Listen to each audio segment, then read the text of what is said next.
Senhor nos conduza na ministração da palavra. Amém? Amém. Senhor querido, queremos agora que o Senhor nos ajude com as Escrituras. Sim. Senhor querido, queremos o Teu Espírito falando à igreja. Querido Pai, queremos a Tua vontade na igreja e nas nossas vidas.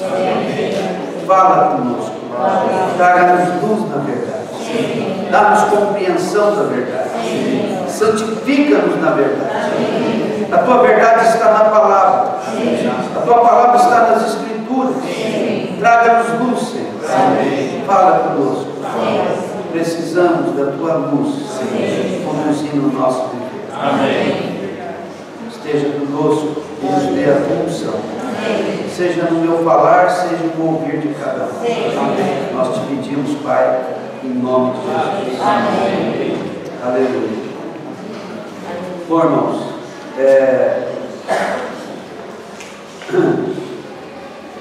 nós vamos hoje interromper um pouco o estudo de Efésios, que temos feito sequencialmente nas reuniões de sábado, e vamos falar um pouquinho sobre oferta, dízimos, votos. Vamos falar um pouquinho sobre a necessidade de ofertarmos ao Senhor. Vamos abrir, irmãos, em 2ª Epístola de Paulo aos Coríntios.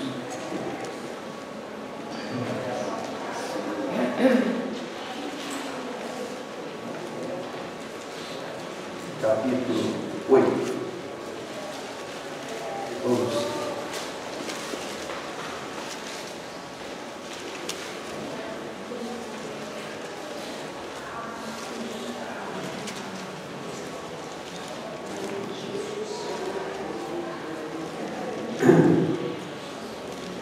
Eu vou ler até o versículo 4, depois nós vamos avançando nos demais versículos.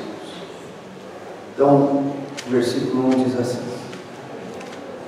Também, irmãos, vos fazemos conhecer a graça de Deus concedida às igrejas da Macedônia, porque no meio de muita prova de tribulação manifestaram a abundância de alegria, e a profunda pobreza deles superabundou em grande riqueza da sua generosidade.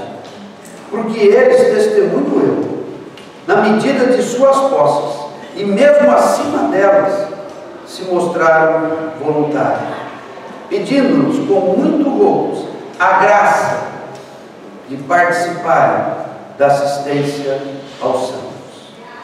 Irmãos, a ênfase, ao que parece a ênfase maior, quando Paulo fala a respeito da oferta, aqui particularmente da oferta para ajuda aos santos, ajuda aos santos necessitados. E os santos aqui que necessitavam de ajuda eram os irmãos da Judéia, que passavam por uma grande crise de fome e necessidade.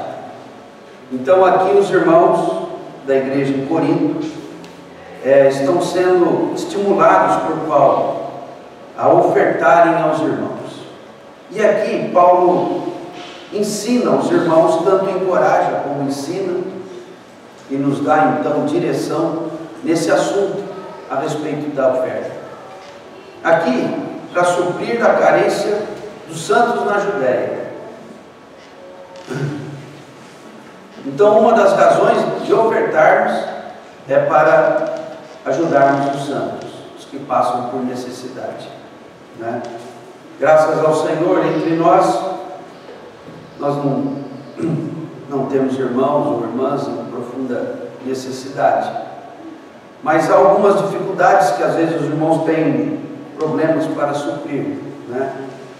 E principalmente na questão de saúde, exames e tratamentos e remédios, nós temos procurado ajudar os irmãos, né? Essa é uma questão das ofertas que nós vamos procurar ver com calma. E outra, irmãos, nós falamos da vez passada, mas vale a pena nós darmos uma revisada rápida, em Filipenses, capítulo 4. Aqui, Paulo também falando aos Filipenses,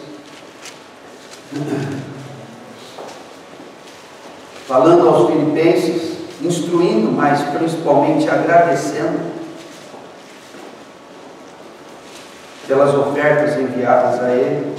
Nós temos um texto precioso que orienta no Novo Testamento, não é?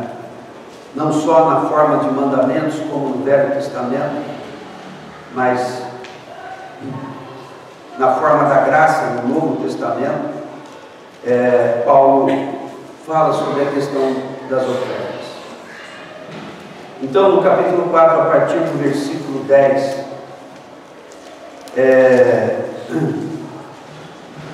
até o 20, ele diz assim: alegrei-me sobremaneira no Senhor, porque agora, uma vez mais, renovaste a meu favor o vosso cuidado, o qual também já tinhais antes, mas vos faltava oportunidade. Então aqui Paulo está agradecendo aos irmãos a oferta que foi enviada a ele pelos os irmãos da igreja em Filipe, que são os macedônios, né? Então esses irmãos eram pobres, mas extremamente generosos e abundavam na graça do Senhor.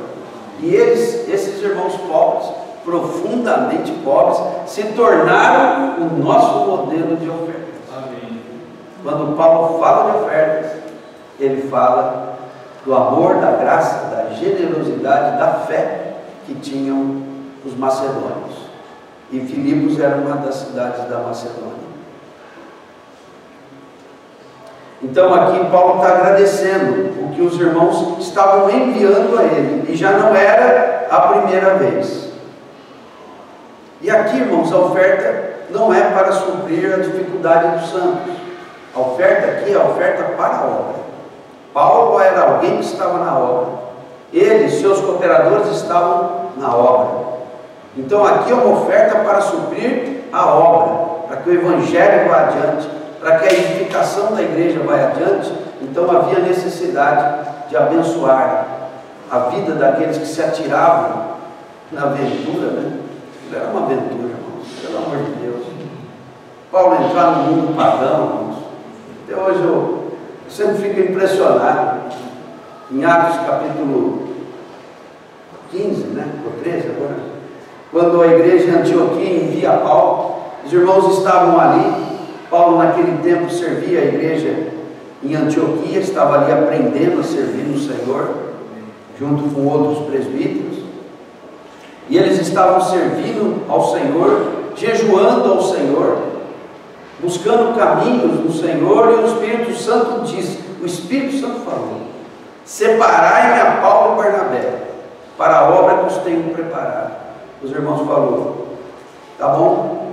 Impuseram a mão deles, falaram: agora vão. E foram. Irmãos, vão para onde?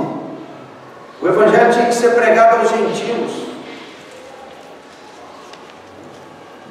Parece que os 12 lá em Jerusalém não tinham conseguido ainda entender o Evangelho para os gentios. Ou tinham entendido, mas não tinham saído ainda para a pregação do Evangelho aos gentios.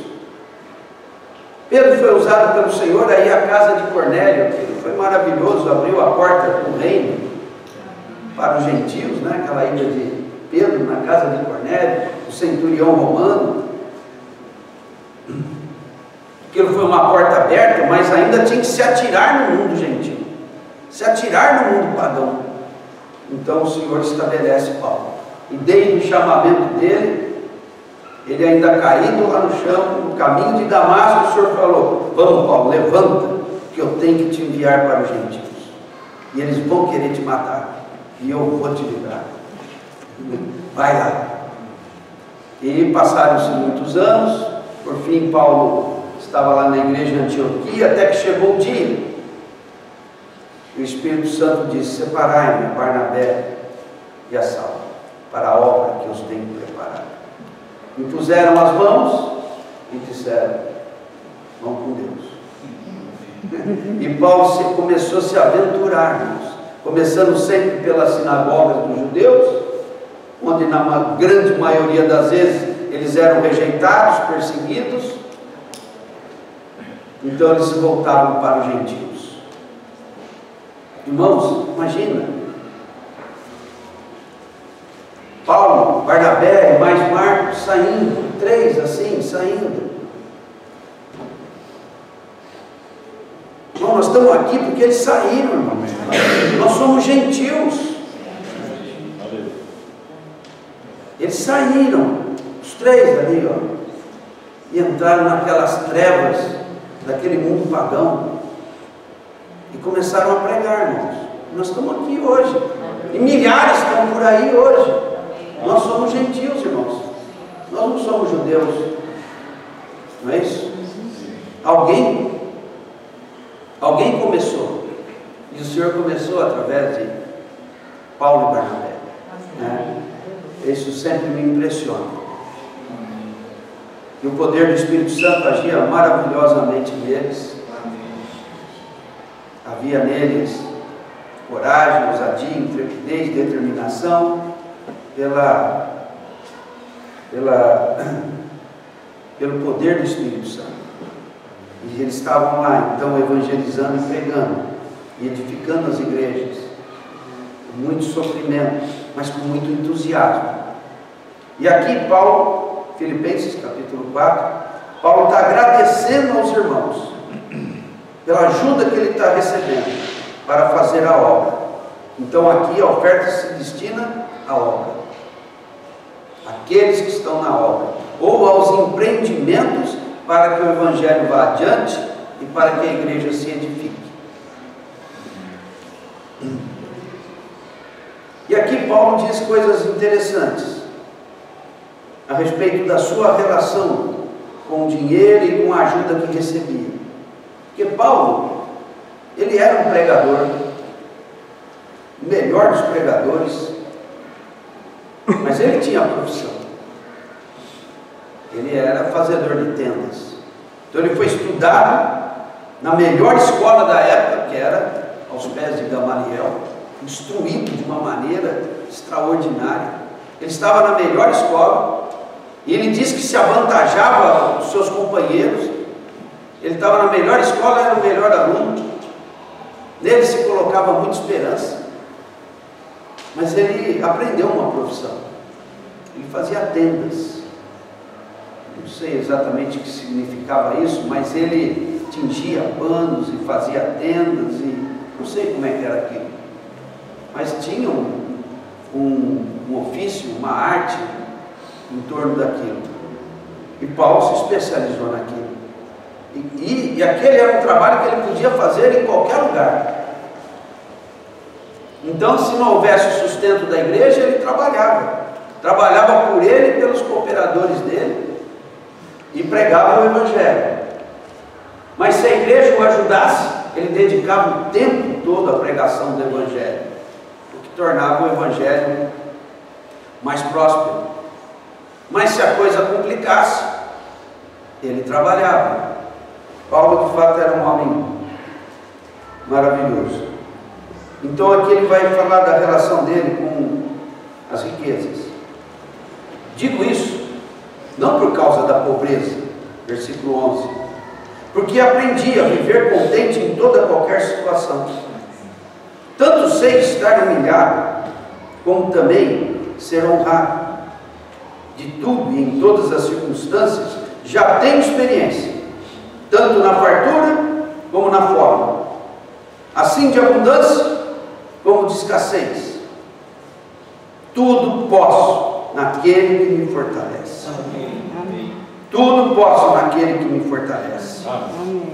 Ele está falando principalmente da situação de humilhação, pobreza e escassez, né? Quando a coisa ficava assim, ele tudo podia no fortalecer do Senhor sobre ele. Então ele não temia a pobreza, E ele não estava agradecido pelas ofertas dos filipenses,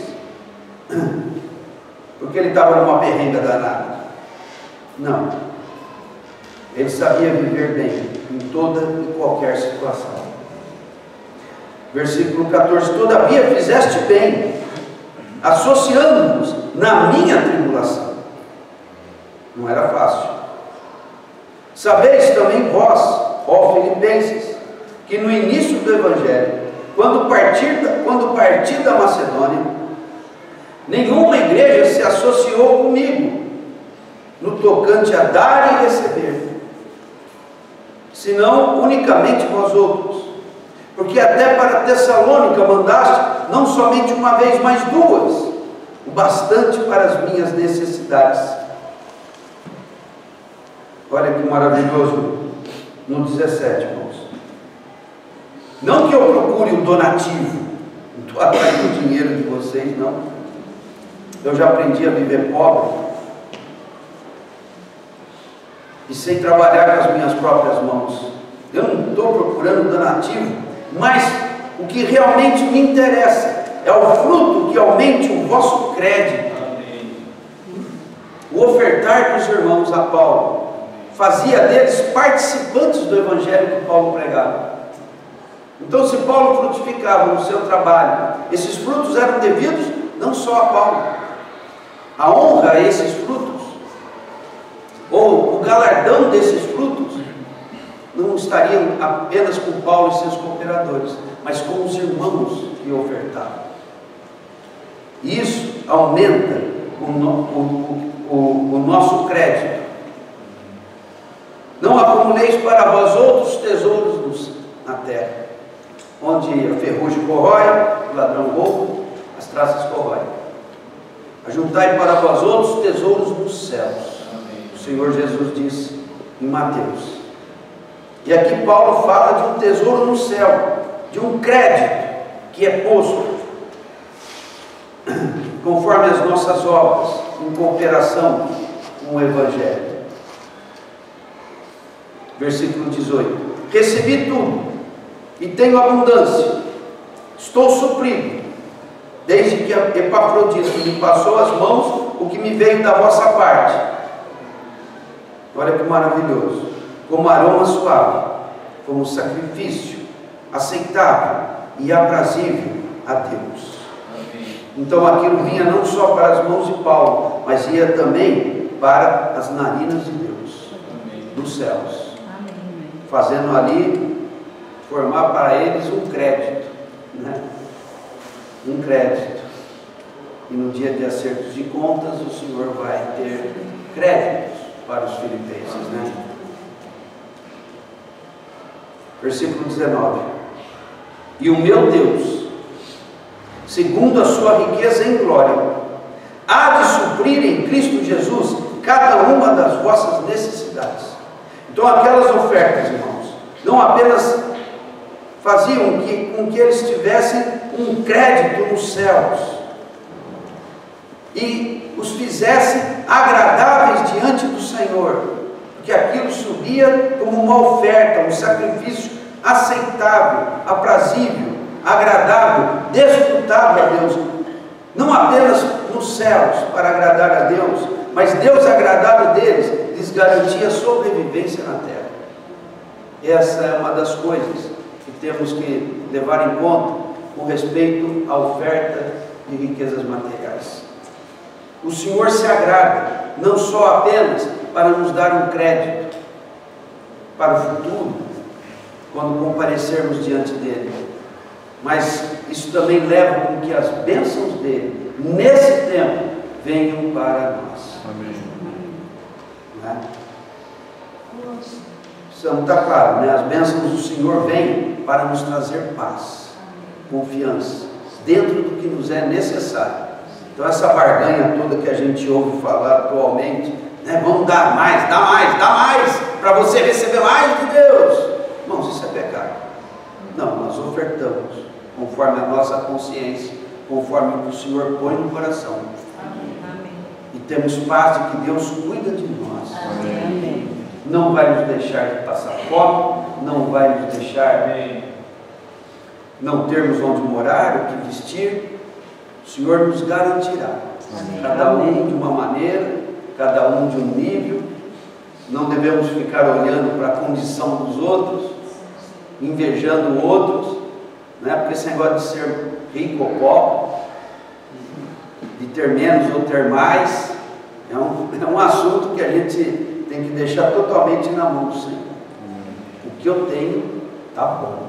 Amém. O que eu tenho está bom. Amém. Não é? O Senhor me permite ter um carro ano tal, e eu sou fiel ao Senhor, está bom. Amém. Se Ele me permite ter um carro zero, está bom. Se Ele me permite ter carro dentro de um limite de valor, está bom. Não ambicione coisas além do que você pode ter e comprar. Não se endivide. Além do que você tem, se conforme. O que você pode ter, você pode ter. O que você não pode ter, ou o que está difícil demais para ter, não vai atrás, irmão. O Senhor vai te dar tudo o que você precisa. Amém. Mas se nós quisermos ficar elevando demais o nível, fascinação pelas riquezas, puxa, irmão, nós vamos cair em vaidade, vamos cair em dívidas e tropeços. E a palavra de Deus vai ser frustrada em nós. Lembra quando o Senhor fala da parábola do semeador? Em segundo lugar ele falou das pedras. São os problemas interiores que não deixam a palavra arraigar em nós. Depois ele fala dos espinhos, da semente que caiu entre os espinhos. As pedras são interiores, os espinhos são exteriores. O que está à nossa volta são circunstâncias que crescem sobre aquilo que foi germinado e sufoca.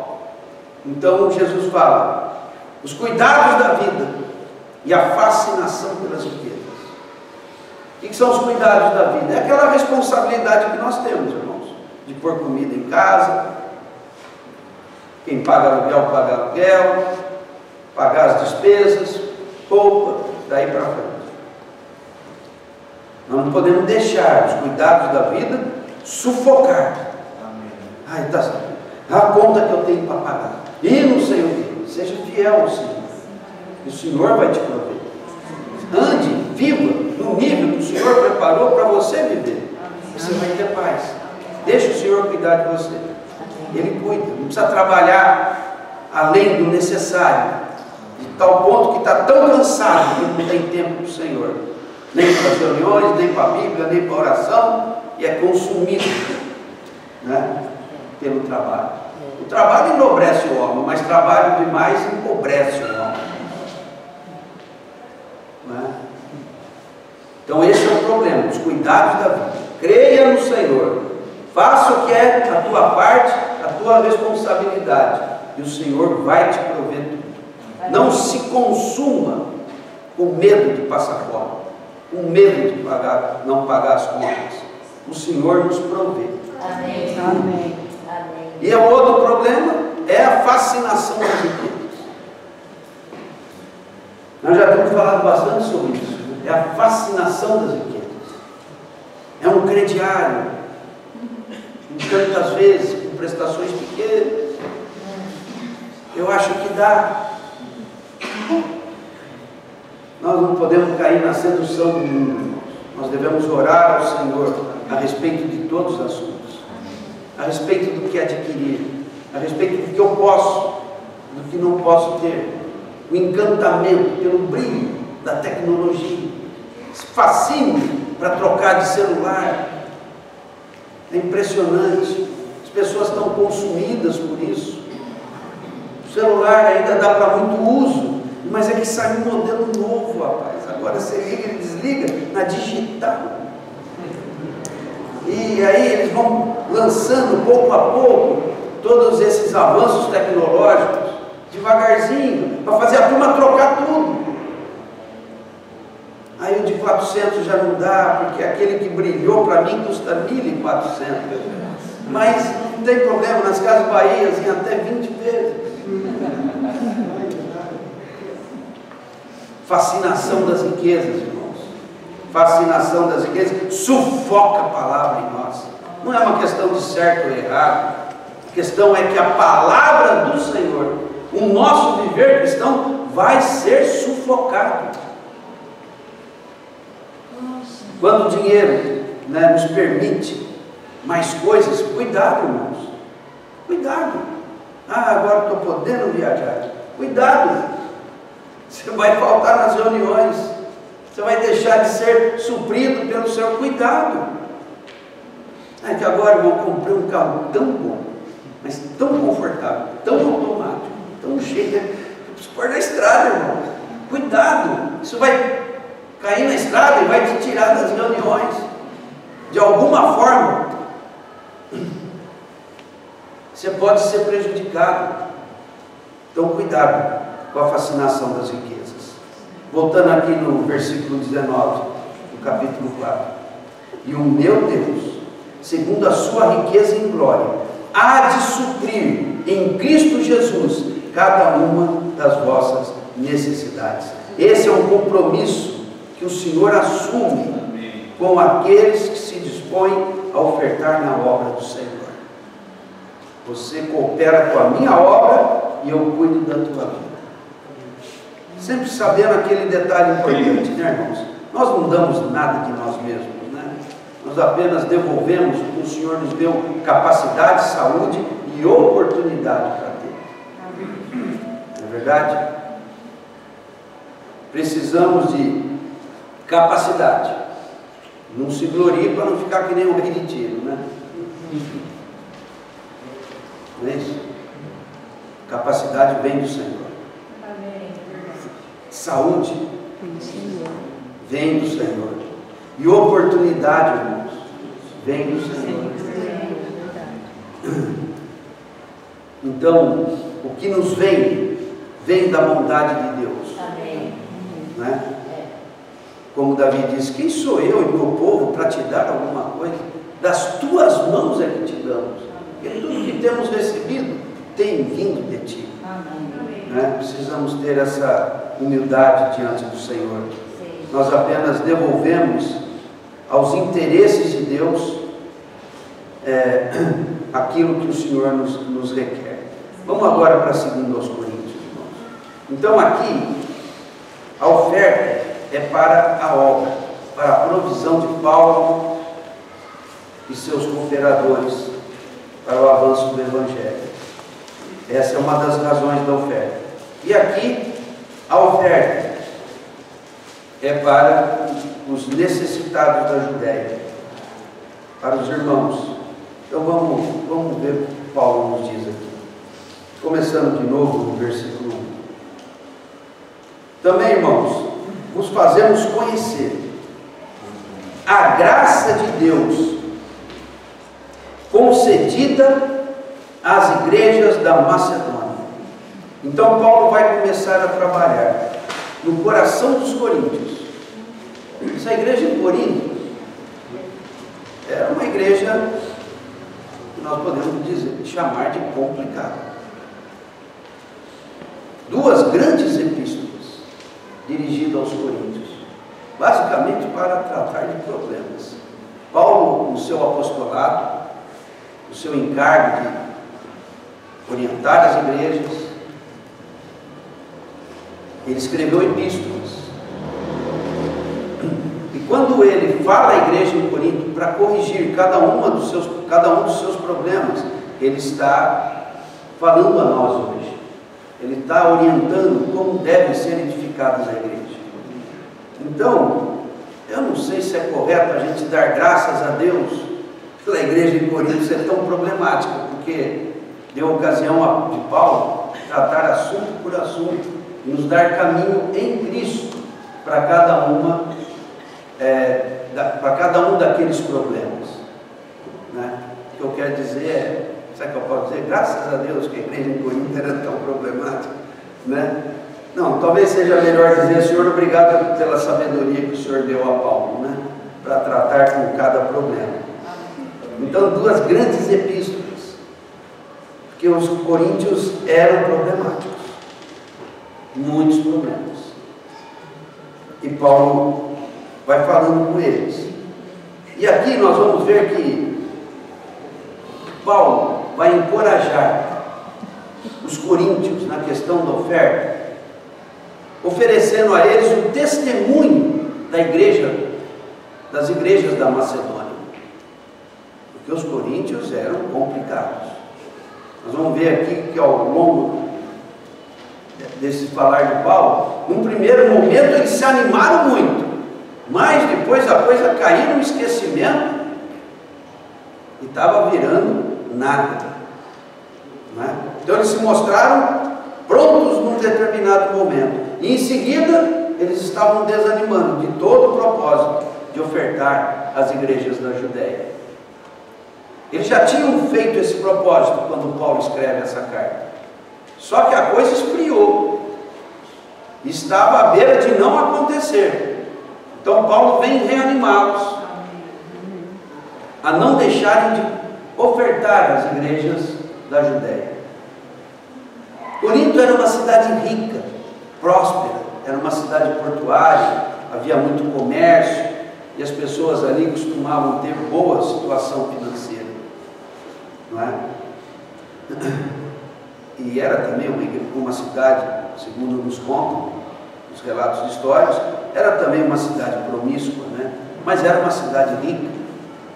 E então, provavelmente, os irmãos da igreja em Corinto teriam muita condição de oferecer boa ajuda aos irmãos da Judéia, né? Só que aqui eles estão desanimados.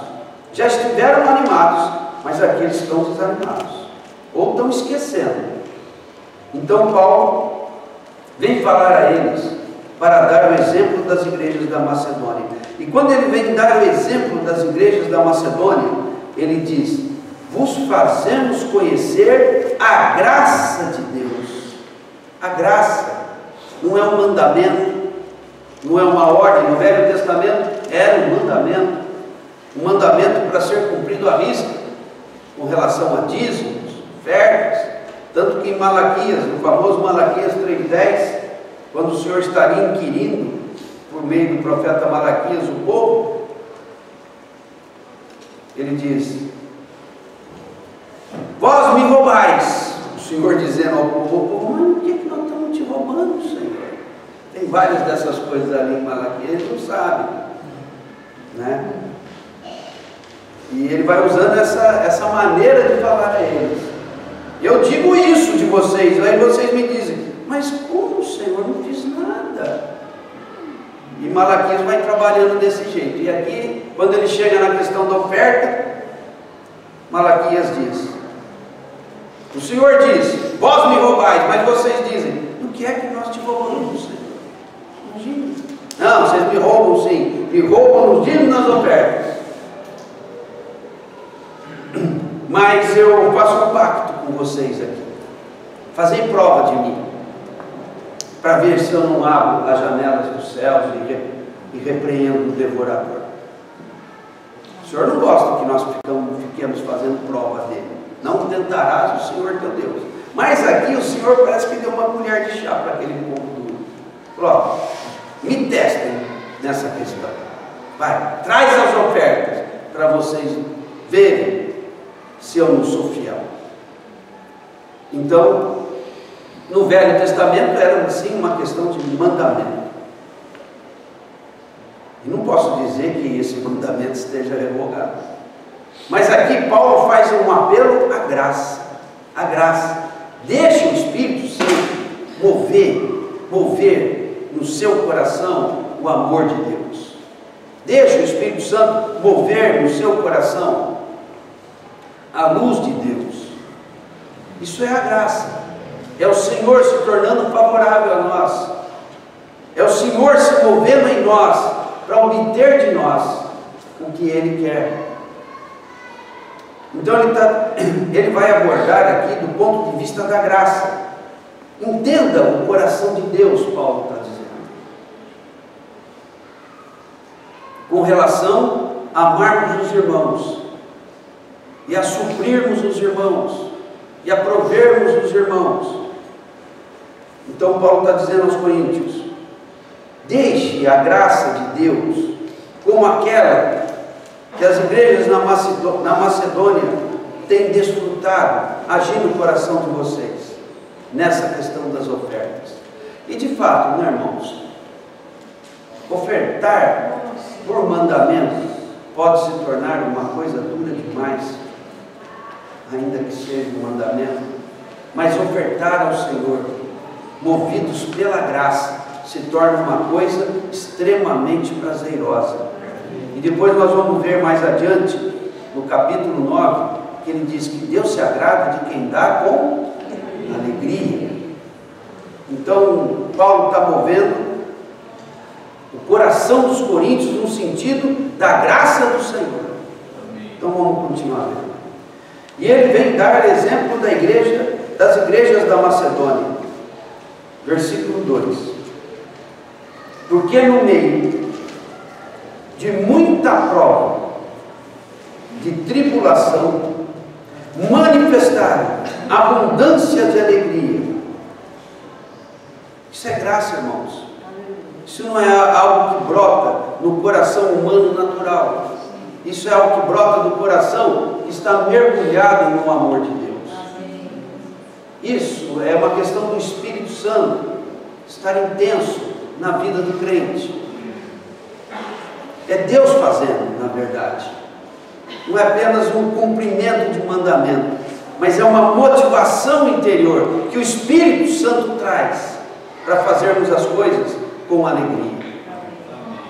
Para quem não está habituado a ofertar, né? Ou quando alguém se converte, nós vemos algumas situações. Uns não tem problema nenhum em ofertar, né? Nós não temos costume de pedir oferta nas reuniões, senão de vez em quando falar como estamos falando agora. Então a pessoa chega e começa a frequentar as reuniões, recebe o Senhor, está alegre, e fala: aqui ninguém pede oferta, não, eu quero ofertar. Isso é graça. Agora tem uns que tem uma fraqueza, irmão. É aquela coisa, né? A mão não entra no bolso, é da natureza. E vai precisar de um trabalho do Espírito Santo. Vai precisar de revelação, né? O Espírito Santo vai ter que trabalhar para produzir a graça de ofertar. Alguns são miseráveis mesmo, pão duro mesmo. Outros é do tipo que só quer receber, não é que ele é pão duro, ele só recebe na vida dele. É a natureza dele, só recebe, só vem a nós. Chega, senta, fica aqui, toma o café e não quer nem saber quem que está pagando o café, quem que está pagando a luz, o custo que isso aqui está tendo, quanto custou os instrumentos. Não quer saber nada, caixa de som legal, mas não quer nem saber quanto custou a manutenção de tudo. É o jeitão dele, é dele a nós. Vai precisar de mais obra do Espírito Santo aí também. Então tem vários casos, tem o miserável, mas tem o voluntário, tem o folgado. Então o miserável e o folgado, estou procurando falar com bom humor, irmãos, mas você vai ver que diante do Senhor, entre você e o Senhor, se você está nessas categorias, o assunto vai ficar sério. Mas o problema é teu com ele, tá? E você vai ter que descobrir que se você quer a bênção do Senhor, se você quer a generosidade material do Senhor na tua vida, você vai ter que deixar que Ele te ensine a ser generoso com o que Ele te provê, ofertando ao Senhor. Amém. Bom, vamos continuar aqui. Versículo 2. Porque no meio de muita prova de tribulação, manifestaram abundância de alegria e a profunda pobreza deles. Aí eu não oferto porque sou pobre. Puxa, irmãos, os macedônios eram profundamente pobres. Superabundou em grande riqueza da sua generosidade. O que nós vamos dizer aqui? Esse povo macedônio é bom mesmo, hein? Não é questão, né, de generosidade cultural, ou natural. Não, é que a igreja da Macedônia estava na graça do Senhor. Amém. Eles estavam consagrados, se santificando ao Senhor, então o Espírito Santo se movia de maneira maravilhosa neles. Então eles tinham alegria, tinham confiança de que o Senhor os provia, e o coração deles estava cheio de amor para repartir com os irmãos. Nós vamos ver mais para frente. Então, era como se fosse mais ou menos essa situação. Uma casa de irmãos macedônios tinha 2 pãezinhos, o que já era pouco para eles. Mas quando eles pensavam nos irmãos da Judéia passando fome, eles falavam: puxa, está difícil com 2, mas deve estar horrível para os irmãos sem nada. Então vamos nos virar com 1 e vamos mandar 1 para eles. Irmãos, isso é graça, isso é Deus trabalhando no nosso coração. Amém. Nós precisamos aprender a viver na graça do Senhor. Amém. Deixar o Espírito do Senhor tocar nosso coração e gerar amor, fé, confiança no Senhor, para sermos generosos na questão da oferta. Versículo 3: porque eles, testemunho eu, na medida de suas posses, o que seria pouco, porque eles eram profundamente pobres, na medida de suas posses, e mesmo acima delas, se mostraram voluntários. Puxa, irmãos, eles não estavam obrigados, foram voluntários. Isso é graça, irmãos. É Deus movendo as coisas no coração do crente. Se mostraram voluntários, pedindo-nos com muito rolos a graça de participarem da assistência aos santos, pedindo-nos com muitos rolos. Uma vez eu ouvi alguém dizer assim, me parece que é a melhor maneira de vermos o porquê eles pediam com muito rolo. Talvez Paulo, conhecendo a profunda pobreza dele, falou: acho que eu não vou nem sobrecarregar os irmãos da Macedônia com a questão das ofertas, já está difícil para eles. Mas os irmãos souberam da situação dos irmãos na Judéia e foram até Paulo: Paulo, nós queremos ofertar. Mas o Paulo fala: mas vocês não têm direito nem para vocês, então fiquem tranquilos. Não ficamos tranquilos não, Paulo, queremos rogar. E talvez Paulo, querendo ser misericordioso com ele, falou: calma, irmãos, a igreja em Corinto, outras igrejas mais providas vão... Não, Paulo, nós queremos muitos roubos.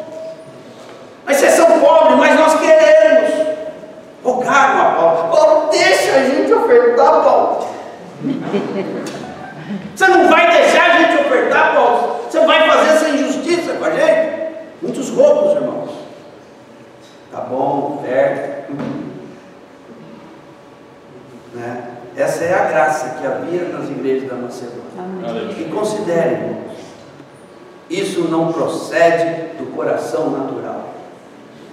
Ô povo bom da Macedônia. Não, não é, irmãos. Aquela igreja estava mergulhada no Espírito Santo. Isso é graça, irmãos. É Deus fazendo. É Deus frutificando. E parece que essa é a ênfase que Paulo quer dar aqui aos coríntios. A graça de participarem da assistência aos santos. Vamos avançar.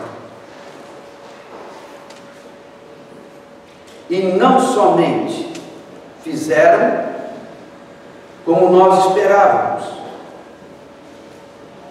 mas também deram-se a si mesmos, primeiro ao Senhor, depois a nós, pela vontade de Deus. Oh, irmãos, essa igreja na Macedônia aqui, acho que vivia no céu, não é possível.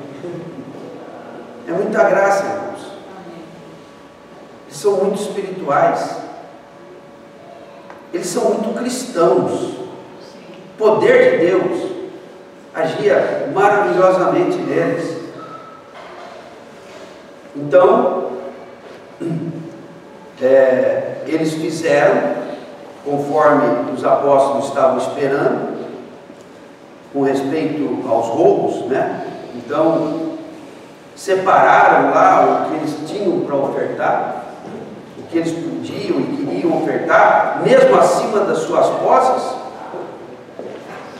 Mas eles deram-se, mas também deram-se a si mesmos.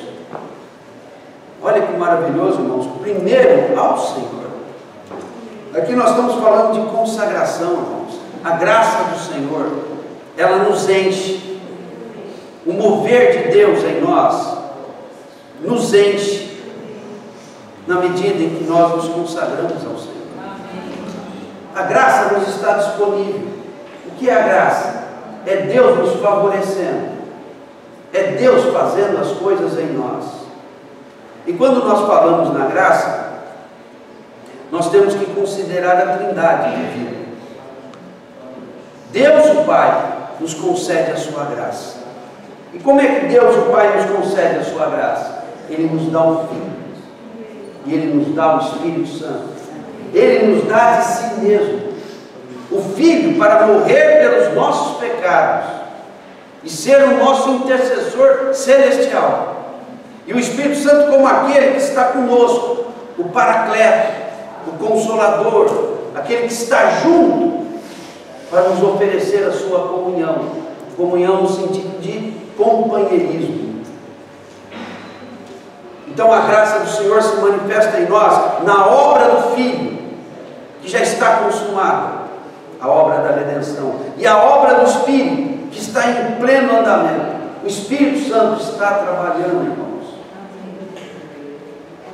Está nos trabalhando, está trabalhando junto conosco, querendo nos envolver, querendo ser o nosso fôlego de vida, o nosso poder, a nossa luz, a nossa capacidade de ser o que Deus espera que nós sejamos.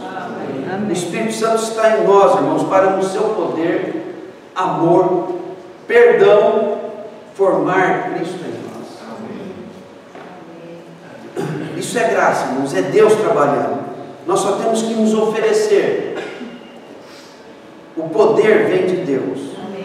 O favor vem de Deus. É Deus quem faz. Eu não podia fazer nada pelos meus pecados. Estava condenado. Mas Ele deu seu Filho como um sacrifício perfeito, que atende completamente à sua justiça. E quando eu o aceito, os meus pecados recaem sobre Cristo. E eu sou perdoado e purificado no sangue de Jesus. O que eu fiz, irmãos? A não ser humilde, para me reconhecer pecador e Jesus como o meu Salvador. Amém. Isso não só no dia da minha salvação, agora mesmo. Nós temos pecados. E cada vez que eu me reconheço pecador, o que eu posso fazer pelos meus pecados? Dizer para Deus: Senhor, desculpa aí, não vou fazer mais. E Deus vai acreditar nisso, irmãos? Não, nós ainda estamos na graça. Senhor, pequei. Por seu amor e misericórdia, me lava no sangue do seu Filho. Amém. Perdoa o meu pecado. Amém. E me purifica de toda injustiça. Amém. Aí o Pai se satisfaz e fala: está purificado. Amém. Está perdoado. O que eu faço, irmão? Se não receber o que o Senhor fez por mim? Não é isso? Parece que só nos resta sermos humildes e nos dobrarmos diante do Senhor. Amém. O seu favor age maravilhosamente sobre nós. Amém. Agora vamos falar do Espírito Santo. Onde está o meu poder para não pecar? Ou onde está o poder para eu me levantar do meu pecado? Onde está o poder para eu ser conformado a Cristo? Se não no poder do Espírito Santo. Isso é graça, é favor de Deus. E mais uma vez, nós temos que estar diante do Senhor, crendo no mover do Espírito Santo em nós. Amém. Então, falar da graça, irmãos, é um assunto inesgotável. E é um assunto extremamente maravilhoso, extasiante. Nós estamos falando no amor do Pai, que nos dá o Filho, que nos dá o Espírito. Amém. E aqui parece que a igreja As igrejas na Macedônia estão mergulhadas nessa graça, no amor de Cristo e no poder do Espírito Santo. Então eles dão esse testemunho maravilhoso. Versículo 5. E não somente fizeram como nós esperávamos, mas também deram-se a si mesmo primeiro ao Senhor. Eles fizeram aquilo em consagração. Talvez o que fosse pelo coração deles fosse: puxa, Jesus se deu por mim, como eu não posso me dar pelos irmãos, mesmo na profundidade da minha pobreza? Eu tenho tão pouco, mas o outro não tem nada. Eu posso repartir o meu muito pouco. Aí nós ficamos com muito pouco mesmo. Mas na bênção do Senhor, a multiplicação vem, né, irmãos? Amém. Como na questão da multiplicação dos pães, né? Tão pouco para tantos.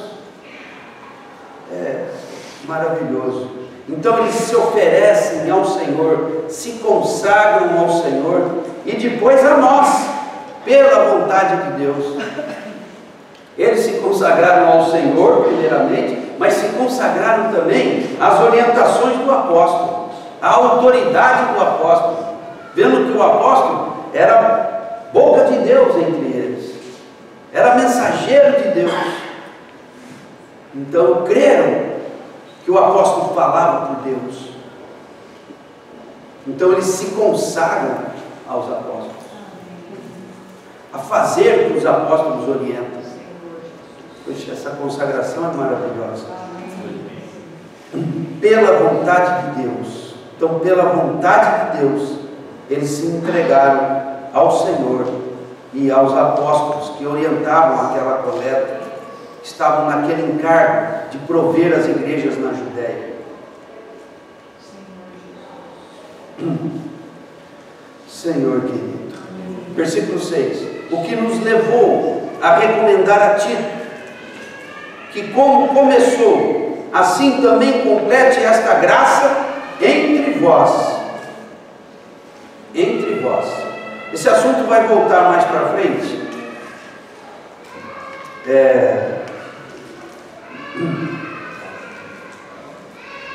No capítulo 9, versículo 1 e 2, diz assim: ora, quanto à assistência a favor dos santos, é desnecessário escrever-vos, porque bem reconheço a vossa presteza, da qual me glorio junto aos macedônios, dizendo que a Acaia, que é a região da igreja em Corinto, né?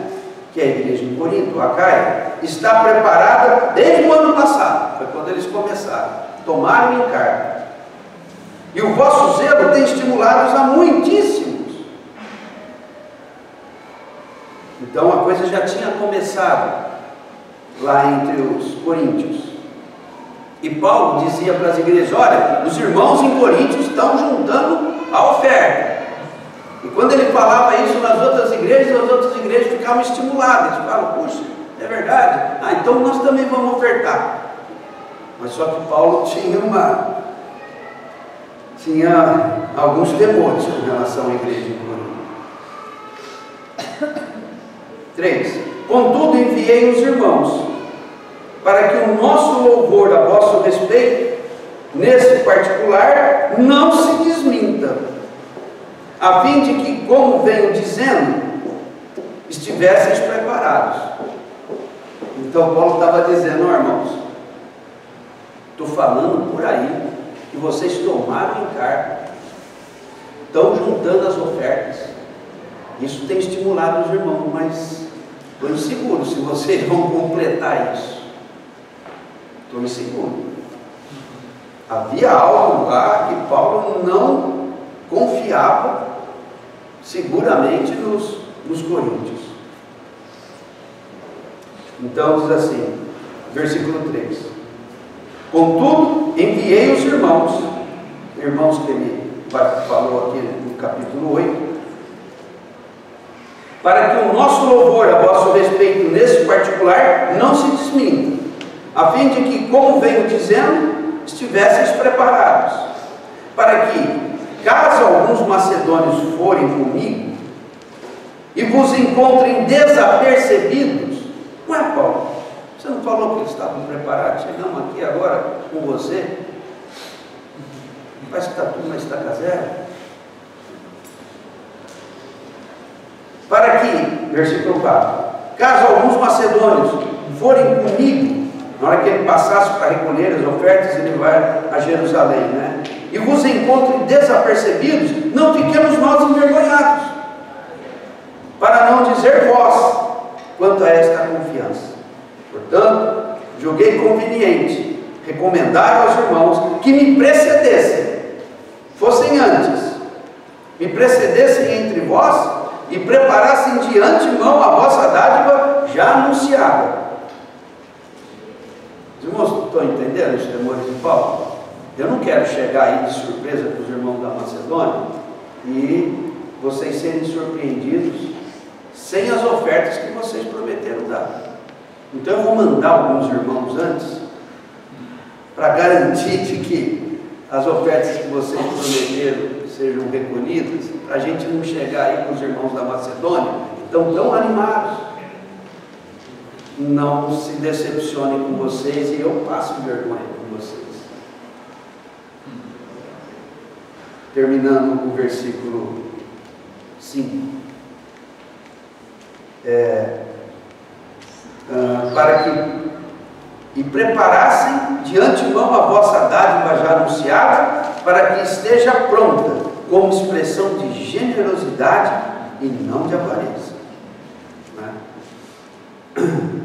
Bom, voltando aqui agora para o versículo 6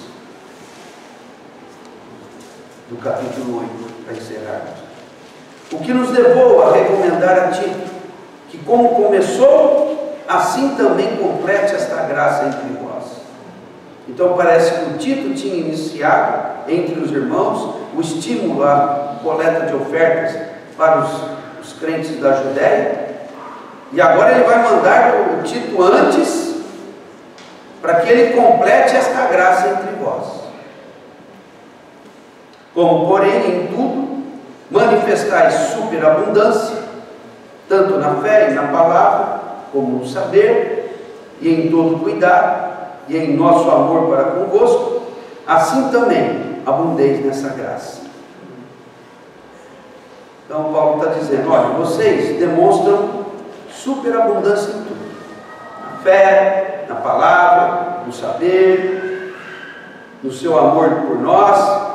Então superabundam também nessa graça de ofertar aos irmãos da Judéia. Versículo 8: não vos falo na forma de mandamento, mas para provar pela diligência de outros a sinceridade do vosso amor. Bom, o tempo já deu por hoje. A gente pode continuar na semana que vem e vermos o que Paulo está dizendo. Senhor querido. Amém? Então, irmãos, ofertar ao Senhor é questão de graça, não é questão de obrigação, ainda que haja os mandamentos. Mas Paulo quer nos convencer da graça. Não é uma questão de eu fazer força para ofertar, mas se eu não consigo ofertar, eu devo buscar o Senhor de uma maneira séria. Falar: Senhor, coloque em mim o coração generoso dos macedônios. Senhor, trabalhe essa tua graça em mim. Não é? Das mãos do Senhor nós temos recebido, e das mãos do Senhor nós queremos devolver ao Senhor, né, o que lhe é devido, para a sua obra e para a assistência dos santos. Senhor querido, lembrando por fim que a promessa de Deus, você devolve a Ele aquilo com que Ele tem te abençoado, e Ele garante a bênção material sobre a sua vida. Isso é uma coisa surpreendente, irmãos, muito surpreendente. Conheço irmãos, irmãs que nem andam adequadamente na fé, não andam, mas eles têm um temor. Temor de não ofertar. De não ofertar e ficar sem os cuidados de Deus na vida deles. Então nem vem muito a reunião, mas manda oferta. Que é posta secretamente na caixa de oferta lá. Alguém foi. E eles são abençoados. Eu não abençoaria. Mas eu não sou Deus. Deus é tão bom, irmão, que até esses que andam de maneira irregular e ofertam com medo de Deus não cuidar deles. É só o que eles fazem de espiritual. E Deus honra. Mistério, né? Deus é fiel. Amém. Muito fiel. Amém. Mas que a graça do Senhor enche o nosso coração. Amém. Amém. Vamos orar? Senhor querido, trabalha em nós a tua graça. Todo o operar maravilhoso da tua graça. A graça que o Senhor nos concede. Não um mero perdão. Senhor, o Senhor nos deu filhos. O Senhor nos dá o Espírito. Oh, em toda a tua graça, somos redimidos no Filho. Somos qualificados no poder do Espírito Santo. Graça maravilhosa. Senhor, no que diz respeito às ofertas, Senhor, ajuda-nos a sermos fiéis a Ti. Queremos ser cooperadores na Tua obra. Senhor, nós queremos ser generosos com os que precisam. Senhor, faça-nos participantes do Teu amor. Senhor querido, ao suprirmos aqueles que estão levando a palavra e a edificação da igreja, Senhor, dá-nos mais da Tua graça, Senhor, para sermos generosos com os necessitados. Senhor querido, faça-nos perfeitos, não nos deixe em nada deficientes. Senhor, eu rogo especialmente por aqueles que ainda não tocaram na graça de ofertar. Senhor, move no coração, Senhor, o encorajamento, a revelação, o seu toque, Senhor. Oh, Senhor, para que se corrijam nessa deficiência e aprendam, Senhor, a serem participantes da sua graça, na questão do dar e receber. É o que nós te rogamos, Pai. Em nome de Jesus. Amém.